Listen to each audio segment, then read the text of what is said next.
of thumb for allowances is don't make it a reward for doing chores, which a lot of people do, but rather to make it that chores are expected. As a member of this family, we all pitch in.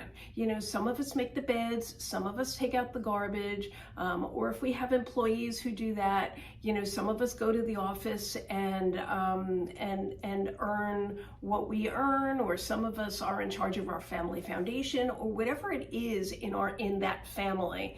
We all have our responsibilities in the family, and whatever chores that the child is expected to do are part of their expectation as a member of the family, and don't get rewarded as an allowance, but rather as something for extra incidentals. And it's a way to be clear to the kids, again, whether it's your own kids or your clients' kids, but it's a way to be clear to them and to start educating them on the concept of wants versus needs. Because we've all heard kids say, you know, I need that latest video game, or I need that latest iPhone, or whatever. And the answer is no, you don't need it. You want it.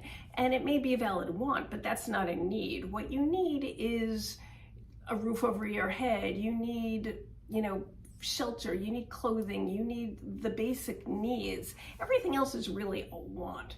And teaching them the difference between wants and needs is a wonderful opportunity and a wonderful way to use the allowance. So we as your parents will pay for the things you need. The allowance is a way to pay for things that you want.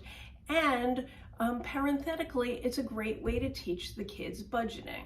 And I'm sure many of you have heard of the 3-jar concept of allowances. So you have a jar for spending, you have a jar for saving, and you have a jar for giving. And the theory goes that for every bit of allowance that they get, you encourage them to split it in 3, and they get they have to put a bit into each of the 3 jars. Well, my concept is to take that another step. And so one step is, assuming that this is part of your family's culture, is just to make the give jar a little bit bigger, maybe than the save jar and the spend jar, and also make it clear so that they can see the give jar growing exponentially, or make all 3 jars clear, but to have the parents match everything that the child puts into the give jar. So I had someone say to me not too long ago, you know, I give my 6-year-old 6 quarters every week for an allowance because she's only 6. And so I encourage her to put 2 quarters in each of the 3 jars. And I said, well, that's great, but you know, maybe you might consider matching everything that she puts in the give jar. And she said to me, well, we do, but we do it, you know, once a month or once every other month. And I said, well, you know, but your daughter's 6. She's got a relatively limited attention span. If you match it right on the spot, she's going to watch that give jar growing exponentially faster than the other 2.